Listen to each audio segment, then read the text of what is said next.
Hello, everybody. Welcome to the 3 a.m. Knitter podcast, episode number 4. Thanks so much for joining in. If this is your first time here, I am sending you a warm welcome and thank you for giving me a listen. And if you are a returning listener, thank you so much for coming back. I really, really do appreciate it. Thank you all so much for your wonderful comments on the previous episodes. It's been just a joy reading them and engaging with all of you. Thank you. It makes this so much easier. So before we dive into today's content, just a little bit of housekeeping. So as always, you can find me on Instagram as 3 a.m. Knitter. I'll put the link down below. You can always find me there posting various tidbits about my knitting journey. If you need to email me, you can find me at 3amknitter@gmail.com. And many of you have reached out and asked me if I could provide a shipping address because you'd like to send out something on its way to Nova Scotia. So for those of you who need that, I've posted that below as well.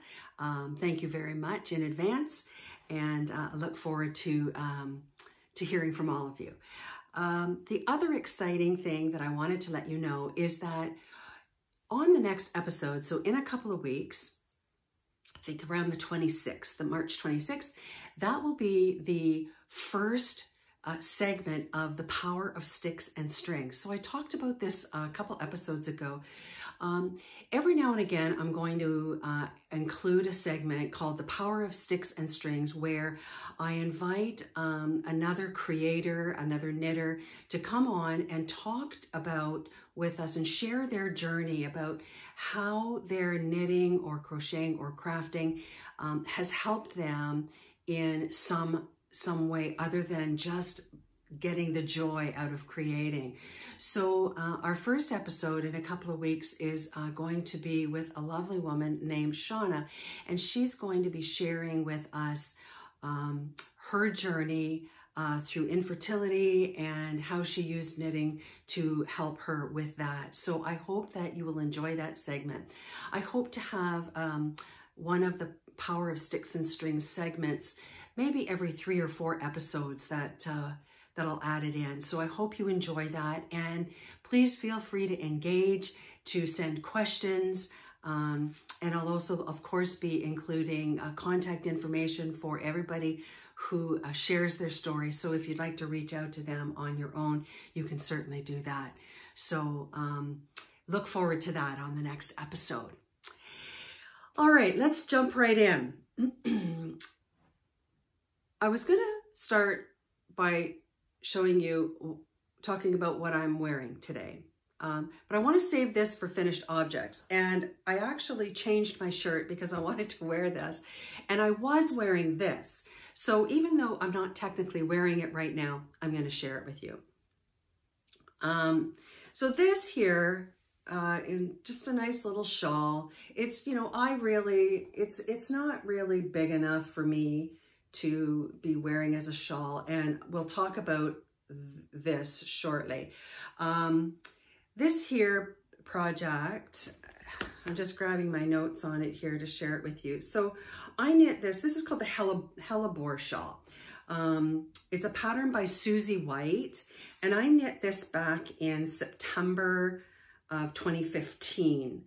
And I knit it because I wanted to have, it was a test knit that I did, and I knit it because I wanted to have something to wear to Rhinebeck. So there is, whoops, there is me wearing it way back in 2015 at Rhinebeck. And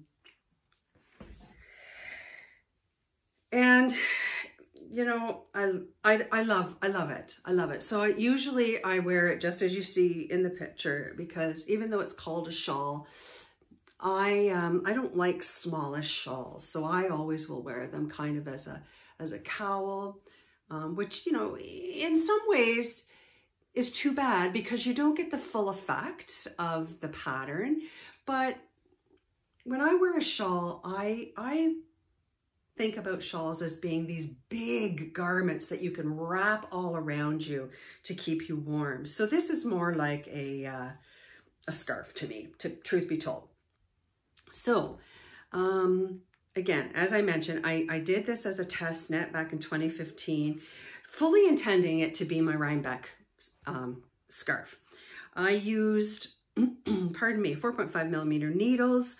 I used a yarn called Tess's Designer Yarns Superwash Merino, 187 meters. And I purchased that yarn, or this yarn, at Rhinebeck in 2012 when I went there. So it really is a lovely yarn. You can see like the colors, got a little bit of pooling, but it kind of works. And it's got this lovely lace part here, right? So it's very similar to, it's the same yarn as this. So this is another one that I bought obviously in 2012. Yeah, still in my stash. Tess's. So you can see the different color change. Oh, look at that purple. Ooh. You know what? I say I'm not a purple person, but clearly I am, right? So I don't know what I'm going to do with this. If you have any ideas, this is Superwash Merino, 570 yards. Yeah. Anyway, so this was a really, really nice knit. Let me see my notes. Fun knit, quite easy for a beginner lace knitter, but interesting enough to keep a more experienced knitter happy. It only took me a couple weeks to knit. I started it on the 14th of September and finished it on October 3rd, just in time to pack for Rhinebeck. Let's take a wee look at the pattern here. Helleborn Shawl. Yeah, so it is a paid for pattern. So I'm not going to show you too much, but it really is quite an easy pattern. The notes on the pattern read, Helleborns are beautiful and unique flowers, sometimes called winter roses. They are prized by gardeners for their late winter and early spring bloom periods, well before other plants awaken.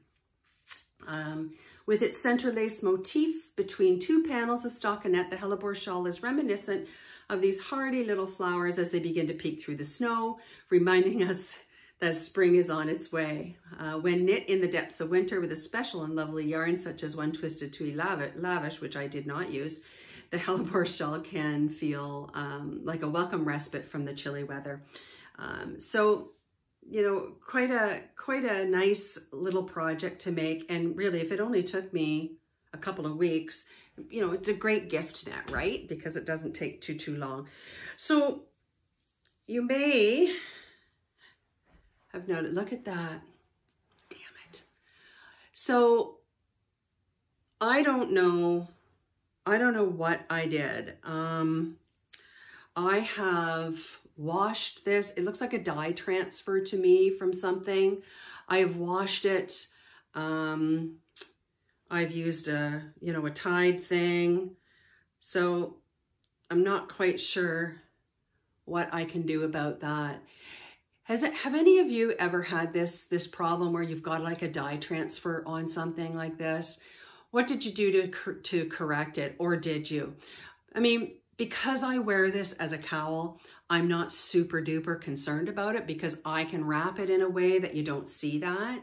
But if this was a shawl, you know, I would be very upset about, I mean, I am very upset about that because, you know, it's a hand knit, right? So anyway, let me know if you've had any success in getting rid of this type of a dye transfer.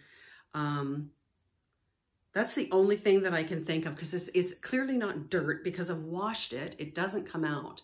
But anyway, disappointing, but doesn't stop me from using this as a great cowl. So the Helleborn Shawl. So I'll put links to my project page and links to the pattern in the show notes, of course. All right. I'm going to save this top until finished objects. So let's move into works in progress. So you may recall that I am doing a commission knit for the lovely Jody of the Grocery Girls fame and Frankie Gray Fibres. So I am let me just pull my needles. So this is the Ranunculus. First time that I've knit it. I'm well underway. Just about ready to split for the sleeves. Look at this color. So I don't know if you can kind of see, look at the halo on that. Woo! So pretty. So I am using Frankie Gray Fibres. Let me just pull this out. So there's the colorways. So I'm using their fingering weight, superwash fingering weight, 80/20. This is in the Sky High colorway. Yeah, that's somewhat accurate. And then I'm also pairing that with a 70/30 mohair silk in the hibiscus colorway. Oh man, look at that. So there's the two colors. Woohoo! And as I hold them together, this is the fabric. Isn't that beautiful? Isn't it fun? Look at that. Oh, so I must say that, you know, this is the first time I've knit the Ranunculus. You know, it's an okay kind of pattern. I'm kind of enjoying it. It's a little bit of a challenge. I had to look up how to do a couple of the stitches. I'm a real visual learner. So as I was reading the pattern, how to do some of the stitches, you know, my brain just wouldn't work. So I had to actually go onto YouTube and find a visual, you know, like a video to figure out how to do that. But once I see it, then you know, it went along very quickly. So I'm liking the pattern. I'm really intrigued with the fact that this pattern can be knit in any weight yarn.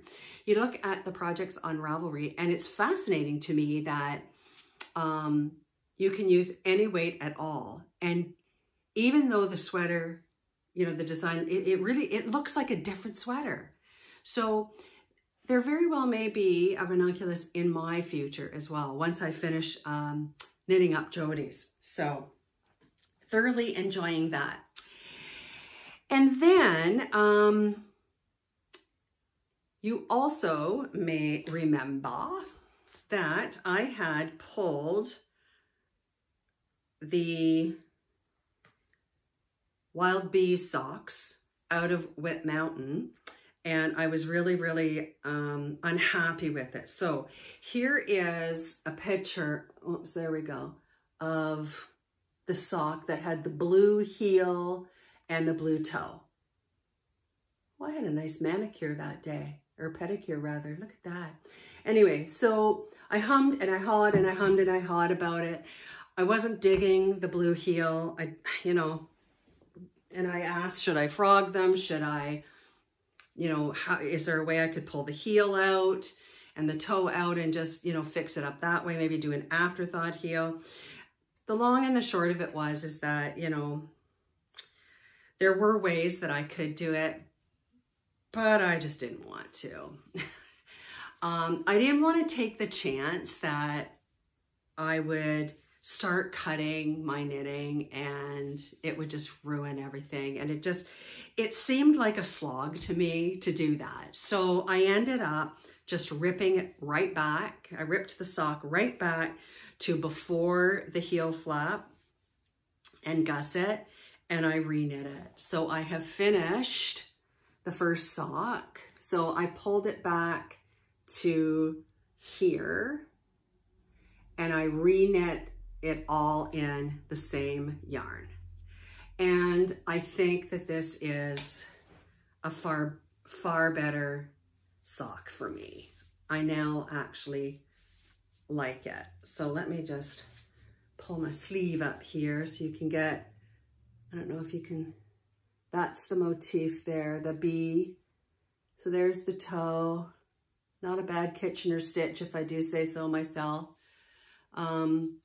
So I'm really quite happy that I ripped out the heel and the toe. I like this better in the one yarn instead of trying to, I mean, I'm sure that it would have looked nice if I had maybe got like a yellow or a cream or something. I think that even though there's blue in the colorway, I just think it was too much of a contrast.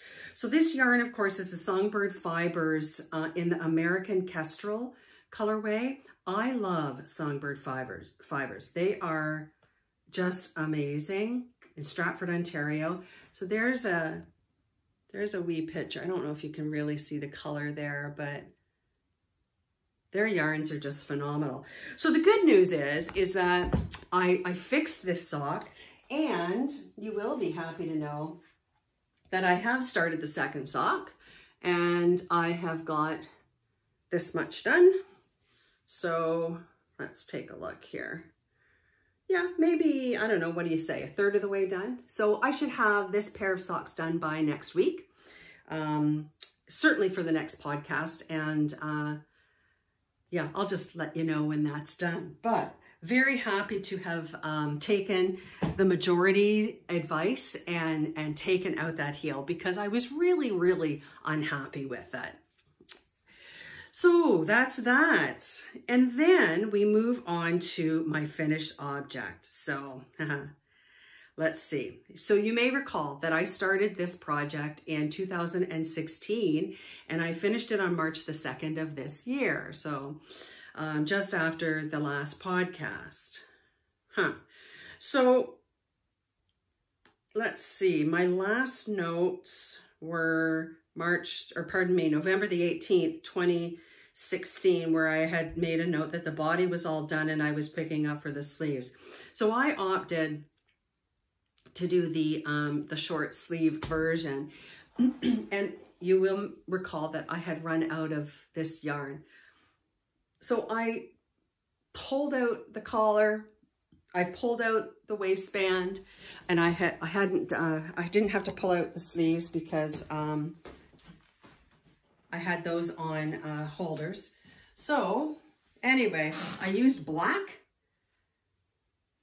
and I think it turned out great. I love this detail in the back, how this comes around. So, Prairie Fire by Tin Can Knits. Now, you cannot go wrong with the Tin Can Knits pattern. They are, they are phenomenal on their face. So the Tin Can Knits Prairie Fire comes in their road trip ebook. Prairie Fire grows wild in the Alpine at a place called Meadows in the Sky near Revelstoke, BC. I have a very old friend who lives in Revelstoke.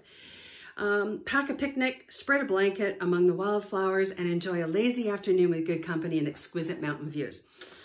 So as with many Tin Can Knits patterns, it is wildly size inclusive. It goes from a child's extra small all the way up to a 4XL. Let's see, short sleeves needs, looks like about, what size did I do? I think I did the XL. Yes. So I did the XL size. And so it requires 1, 2, 3, 4, 1, 2, 3, 4, about 1,150 yards. If you're going to do the long sleeve, you'd need another couple hundred yards. 3.5 and 4 millimeter needles.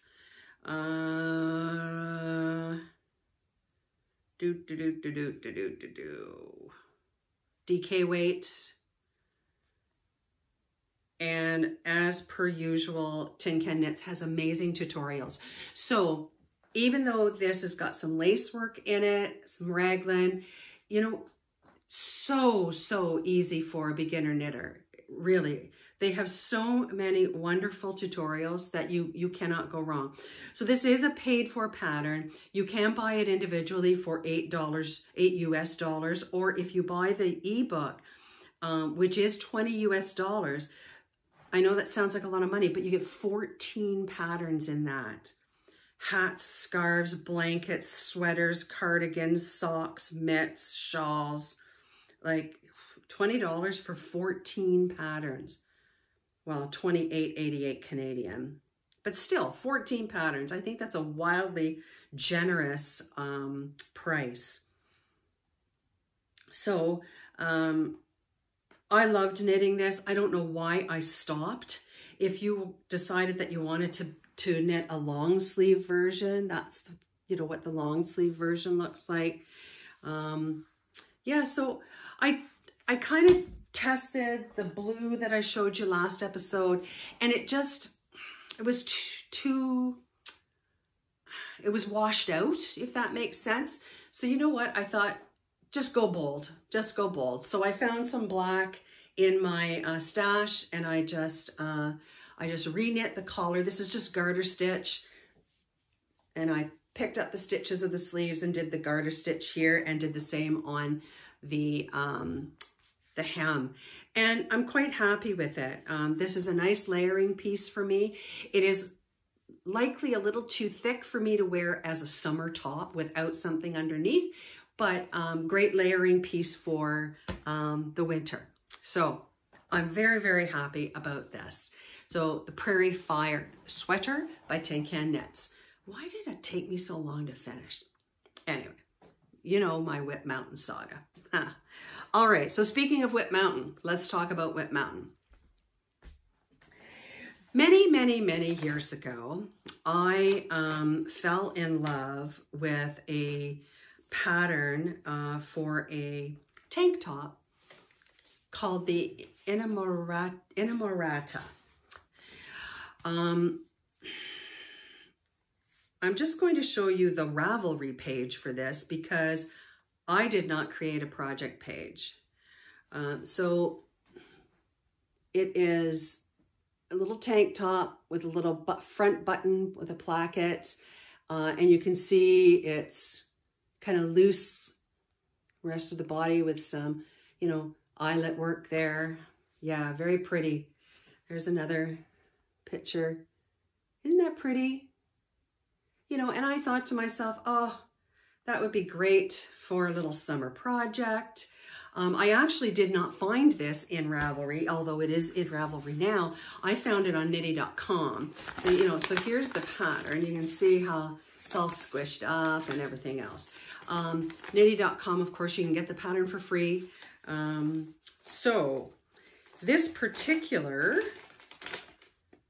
pattern, custom fit strap shaping provides modesty and comfort in this classic knit that fits and flatters. With its flowing lines and sweet empire waist shaping, it invokes romance and feminine appeal. Ooh.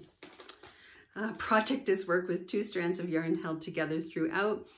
And the soft hand-painted linen and silk that they use adds lovely drape and subtle color. The bodice is knit back and forth in rows from the upper edge to the underbust, and then the lower body is worked in the round to the lower edge. Bind-off stitches work in simple lace garter stitch sawtooth pattern. Stitches for the straps are then picked up along the upper edge, and the straps are worked to fit.